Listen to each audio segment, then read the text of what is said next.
ॐ स्थापकाय च धर्मस्य सर्वधर्मस्वरूपिणे अवतारवरिष्ठाय রামকৃষ্ণায় তে নমঃ। ঠাকুর, মা ও স্বামীজিকে আমার ভক্তিপূর্ণ প্রণাম জানিয়ে আজ পাঠ করব পরম পুরুষ শ্রী শ্রী রামকৃষ্ণ, পর্ব নম্বর 21। এইসব কি দেখছে ভৈরবী? ভগবানের কথা বলতে গেলেই ভাব বিভোর হয়ে যায়। কীর্তনে গলে পড়ে, ঢলে পড়ে, ধ্যানে বসলেই সমাধিস্থ। এসব সেই চৈতন্যদেবের লক্ষণ, সেই জ্ঞান, সেই ভক্তি, সেই তীব্র বৈরাগ্য। চৈতন্যদেবের জিভে সার্বভৌম চিনি ঢেলে দিলে চিনি ভিজলই না, ফরফর করে উড়ে গেল হাওয়ায়। তেমনি বহ্নিময় সন্ন্যাস, প্রজ্বলন্ত অনাসক্তি।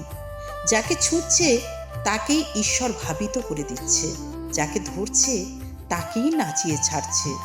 এমন প্রিয় যে নিজের দেহ তাই ভুল করে ফেলছে। শুধু ভুল কি, শরীরের বোধই নেই এক বিন্দু, চেতনার চিহ্ন নেই এক কণা। এসবই চৈতন্যদেবের হয়েছিল, যাকে বলে প্রেমোন্মাদ। সাগরে ঝাঁপ দিয়ে পড়লেন, সাগর বলে বোধ নেই। মাটিতে আছাড় খেয়ে পড়লেন, শরীর সেই মাটির চেয়েও তুচ্ছ। বন দেখে ভাবলেন বৃন্দাবন, সমুদ্র দেখে যমুনা, যেমন গোপিনীদের হয়েছিল। রাসমণ্ডলের মধ্যে থেকে শ্রীকৃষ্ণ অন্তর্হিত হলেন। গোপিনীরা উন্মাদিনী হয়ে উঠল। গাছ দেখে বললে, তুমি নিশ্চয়ই কৃষ্ণকে দেখেছ, নইলে অমন নিশ্চল সমাধিস্থ হয়ে রয়েছ কেন? তৃণাচ্ছন্ন মাটিকে দেখে বললে, তুমি নিশ্চয়ই কৃষ্ণকে দেখেছ, নইলে অমন রোমাঞ্চিত হয়ে রয়েছ কেন? আবার মঞ্জুরিত মাধবীকে দেখে বললে, ও মাধবী, আমার মাধবকে এনে দে। সেই প্রেমোন্মাদ, প্রেমে হাসে, প্রেমে কাঁদে, প্রেমে নাচে, প্রেমে গায়, সেই চিদানন্দ সিন্ধু নীরে প্রেমানন্দের লহরী। চৈতন্য চরিতামৃত ও চৈতন্য ভাগবতে পড়েছে ভৈরবী। মহাপ্রভু আবার দেহ ধরবেন, দুঃখ অজ্ঞান থেকে জীবোদ্ধার করবার জন্য অবতীর্ণ হবেন পৃথিবীতে। সন্দেহ নেই, ঠিক ঠিক মিলে যাচ্ছে, তিনিই এসেছেন। মাগো, বুক পিঠ জ্বলে যাচ্ছে, কত চিকিৎসা করালাম, কিছুতেই কিছু হলো না। ভৈরবীকে বললে গদাধর, কি করি বলতে পারো? কিসে যাবে এই জ্বালা পোড়া? সূর্যোদয় শুরু হয়, বেলা বাড়বার সঙ্গে সঙ্গেই বাড়ে, দুঃসহতম হয় দুপুরে। মাথায় গামছা দিয়ে গদাধর তখন গঙ্গায় ডুবে থাকে, রোজ 3-4 ঘন্টা। তবু জ্বালার উপশম হয় না। আরও বেশিক্ষণ ডুবে থাকতে সাহস হয় না, পাছে অন্য কোনো অসুখ হয়। মরমরের মেঝে ভিজে গামছা দিয়ে মুছে মুছে ঠান্ডা করে, তারপর তার উপরে পড়ে থাকে। তবু নিবৃত্তি নেই। কিসে যাবে? এই দেহের দাহ কিছু বলতে পারো? পারি, প্রসন্ন চোখে তাকালো ভৈরবী। এমন কথা শুনতে পাবে গদাধর যেন ভাবতেও পারত না। বিস্ময়ে চমকে উঠল। কি সেই প্রতিষেধ? ভেবেছিল কি না জানি কঠিন ক্লেশ সাধনা করতে হবে। ভৈরবী নির্মল বয়ানে হাসল, বললে, প্রতিষেধ অত্যন্ত সোজা, শাস্ত্রেই তার উল্লেখ আছে। কি কি? সবাই ঘিরে ধরল ভৈরবীকে। শুধু চন্দনে গা চর্চিত করো, আর গলায় সুগন্ধি ফুলের মালা পরো একটি। সবাই হেসে উড়িয়ে দিলেই তো আর উড়ে যায় না। এমনি দাহ শ্রী রাধিকার হয়েছিল। আর যদি প্রত্যক্ষ ইতিহাস চাও, এমনি দাহ হয়েছিল শ্রী গৌরাঙ্গের। এ দাহ চর্মদাহ নয়, এ মর্মদাহ, এ ঈশ্বর বিরহের যন্ত্রণা। মধুরবাবু বললেন, দেখা যাক না এর চিকিৎসাটা। সুবাসিত ফুলের মালা পরল গদাধর, সারা গায়ে চন্দন মাখল। ভালো হয়ে গেল 3 দিনে। গদাধরের গায়ের জ্বালা শীতল হয়ে গেল। পরীক্ষায় সিদ্ধকাম হলো ভৈরবী। ওই দেহে কে বাস করছে সন্দেহের আর অবকাশ রইল না সিদ্ধান্তে। তারপর গদাধর যখন বললে সেই শিউরে যাওয়ার সময়কার ভাব দর্শনের কথা, কেমন 2টি ছেলে তার গা থেকে বেরিয়ে এসে ছুটোছুটি করে খেলা করছিল মাঠে মাঠে, তখন ভৈরবীর সিদ্ধান্ত আরও পাকা হলো। ভৈরবী ঘোষণা করলে, নিত্যানন্দের খোলে এবার চৈতন্যের আবির্ভাব। তুমি সামান্য মানুষ নও, নও বা তুমি শুধু সম্পূর্ণ মানুষ, নও বা তুমি শুধু অতি মানুষ যে উপলব্ধির উচ্চতম চূড়ায় এসে উঠেছে। তুমি অবতার, তুমিই তিনি। অনন্ত ঈশ্বর তোমার মাঝে অন্তবান হয়েছেন, তোমার মূর্তিতে প্রতিমূর্ত হয়েছেন। তোমার মা যা, তুমি তা। তোমার কায়ায় বাসা বেঁধেছেন মহামায়া। তুমি আবির্ভূত দেবতা, তুমি প্রতিভাত ব্রহ্ম। তারণ করতে তোমার অবতরণ। একদিন স্পষ্টভাবে ঘোষণা করল ভৈরবী। কিন্তু মথুরবাবু মানতে চান না। কি করে মানবেন? খবরের কাগজে লেখেনি যে। একজন তার বন্ধু এসে বললে, কাল ওপাড়া দিয়ে যাচ্ছি, হঠাৎ দিকে একটা বাড়ি হুড়মুড় করে পড়ে গেল।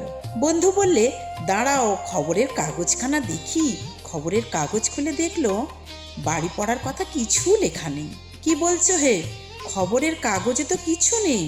খবরের কাগজে যখন নেই তখন তোমার কথা বিশ্বাস করি কি করে? তুমি দেখবে চলো সেই ভাঙা বাড়ি। ভাঙা বাড়ি তো দেখব, কিন্তু হুড়মুড় করে যে পড়েছে তার প্রমাণ কি? ঈশ্বর মানুষ হয়ে লীলা করছেন। এ তো ইন্দ্রিয়ের তত্ত্ব নয়, ভক্তির তত্ত্ব।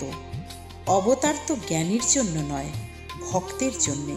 নইলে 14 পোয়ার মধ্যে অনন্ত এসেছেন, এ কি সহজ বিশ্বাস করবা? নরলীলায় ভগবান যদি মানুষ হয়েছেন তো একেবারে ঠিক ঠিক মানুষ হয়েছেন। এতটুকু ভুলচুক নেই, নেই এতটুকু এদিক ওদিক। একেবারে কাঁটায় কাঁটায় নিখুঁত মানুষ। সেই ক্ষুধা তৃষ্ণার রোগ শোক, কখনো বা ভয়, সব ঠিক মানুষের মতো। কি করে তাকে চিনতে পারে অবতার বলে? রামচন্দ্র সীতার শোকে অস্থির হয়েছিলেন। লক্ষণ যখন শক্তিশাল পড়ল তখনও তার কাতরতার অন্ত নেই। মানুষ হয়ে তেমনিই যদি তিনি হাসেন, কাঁদেন, খান দান, রোগে কষ্টে জর্জর হন, তবে তাকে তুমি চেনো কি করে? মনে হবে এ তো মামুলি মানুষই, নারায়ণ কোথায়? বহুরূপী সাধু সেজে এসেছে, ত্যাগী সাধু। সাজ একেবারে নিখুঁত। সাজ দেখে বাবুরা খুব খুশি, যেন একটি টাকা দিতে চেয়েছে। উহু করে হাত গুটিয়ে চলে গেল। ত্যাগী সাধু টাকা নেয় কি করে? তারপরে সাজ খুলে যখন সে সহজ হয়ে এলো, বললে টাকা দাও। তেমনি ঈশ্বর যখন মানুষ সেজে আসেন তখন হুবহু মানুষের মতো নিয়ে আচরণ করেন। দেহটি আবরণ, ঘেরাটো, কিন্তু চেয়ে দেখো লণ্ঠনের ভিতরে আলো জ্বলছে। কিন্তু তা কি করে হয়? বললেন মথুরবাবু। শাস্ত্রে আছে বিষ্ণুর দশাবতার: মৎস্য, কূর্ম, বরাহ, নৃসিংহ, বামন, পরশুরাম, রামচন্দ্র, কৃষ্ণ, বুদ্ধ আর কল্কি। এই 10-এর বাইরে আর অবতার নেই। অনুভাগবতে যে কল্কির কথা লেখা, সে তো বাবা তুমি নও। তার আমি কি জানি? গদাধর সরলতার প্রতিমূর্তি। বললে তবে বামনি বলেছে। কে বামনি? তাকে তুমি এখনো দেখনি বুঝি? কথাটা সংক্ষেপে সারল গদাধর। বললে সর্বশাস্ত্রে বিদুষী, ঝোলার মধ্যে এক রাস পুঁতি। সে পুঁতি দেখে মিলিয়ে মিলিয়ে বলে, আমার দেহে আর মনে নাকি অবতারের চিহ্ন। কি যে বলে তা কে জানে। বিশেষ আমল দিলেন না মথুরবাবু। বললেন, অবতার তত্ত্বের সে জানে কি? বেমক্কা একটা কিছু বললেই তো আর হলো না। তবে হ্যাঁ, কালাকালের যে মহিষী, সেই কালীকে তুমি পেয়েছো বটে। এক থালা মিষ্টি নিয়ে এদিক পানে আসছে ভৈরবী, আসছে গদাধরকে খাওয়াতে। আনন্দময়ী নন্দরানীর আবেশে, প্রেমময় মাতৃমূর্তিতে। কাছে এসে মথুরবাবুকে দেখে আড়ষ্ট হয়ে গেল।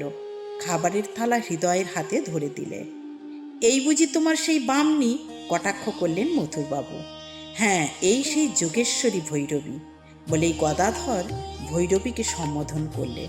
ওগো, তুমি যা বলেছিলে তাই ইনি মানতে রাজি নন। বলেন 10-এর বেশি অবতার নেই। মিথ্যে কথা। ভৈরবী হুঙ্কার করে উঠল। ভাগবতে 22 অবতারের উল্লেখ আছে। তারপরেও সম্ভবামি যুগে যুগে।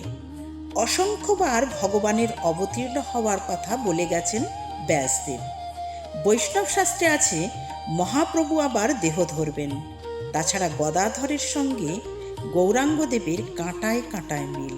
এ আরেক পাগলি জুটল দেখি দক্ষিণেশ্বরে, মনে মনে হাসলেন মথুরবাবু।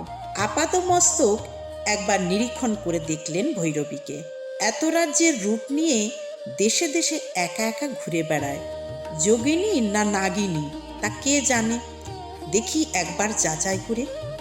কালী মন্দিরের বারান্দায় তাকে পাকড়াও করলেন মথুরবাবু। বিদ্রুপের টান দিয়ে তাকে প্রশ্ন করলেন, বলি বেড়ে ভৈরবী তো সেজেছ, কিন্তু তোমার ভৈরব কোথায়? এক মুহূর্ত স্থির হয়ে রইল ভৈরবী। মন্দিরে কালীর পায়ের তলায় যে মহাকাল শুয়ে আছে তার দিকে স্পষ্ট আঙ্গুল দেখালো, বললে ওই ভৈরব। মথুরবাবু ঠোঁট বেঁকালেন। ওই ভৈরবটি তো অচল। বলি সচল ভৈরবটি কোথায়? ফণিনীর মতো মাথা তুললে ভৈরবী। দৃঢ়স্বরে বললে, ওই অচলকে যদি সচল করতে না পারি তবে মিছিমিছি ভৈরবী হয়েছি। মথুরবাবু ধাক্কা খেলেন, কিন্তু সন্দেহ যায় না গায়ের জ্বালা ঠান্ডা হয়েছে গদাধরে। কিন্তু এ আবার কি উপসর্গ শুরু হলো? মাগো নিদারুণ খিদে, এই খাচ্ছি, আবার অমনি খিদে পাচ্ছে। ভৈরবীর কাছে নালিশ জানালো গদাধর। রাত দিন আর কোনো চিন্তা নেই, কেবল খাবার চিন্তা। এ আবার আমার কি হলো? কোনো ভাবনা নেই, অভয় দিল ভৈরবী। বললে, সবই সেই একই কাহিনী। তোমার মাঝে যে ভাবস্বরূপ বিরাজ করছেন এ তারই ভাব। না মা, এ বুঝি আরেক রকম রোগ হলো আমার। দাঁড়াও সারিয়ে দিই। মথুরবাবুকে বললে, যত রাজ্যের বিচিত্র খাবার পাও সব এক ঘরে জড়ো করো। গদাধরকে বললে, ওই খাবারের ঘরে খিল চাপিয়ে একা একা বাস করো দিনরাত। যত ইচ্ছে তত খাও, যখন খুশি, যখন যেমন খিদে নাও আর খাও, ফেলো আর ছড়াও। অদ্ভুত ব্যবস্থা। কখনো এটা খাচ্ছে, কখনো ওটা খাচ্ছে। যত খাচ্ছে ততই খিদে পাচ্ছে, যত খিদে পাচ্ছে ততই খাচ্ছে। কিন্তু 3 দিনের দিন আশ্চর্য, আর সেই চণ্ডাল খিদে নেই।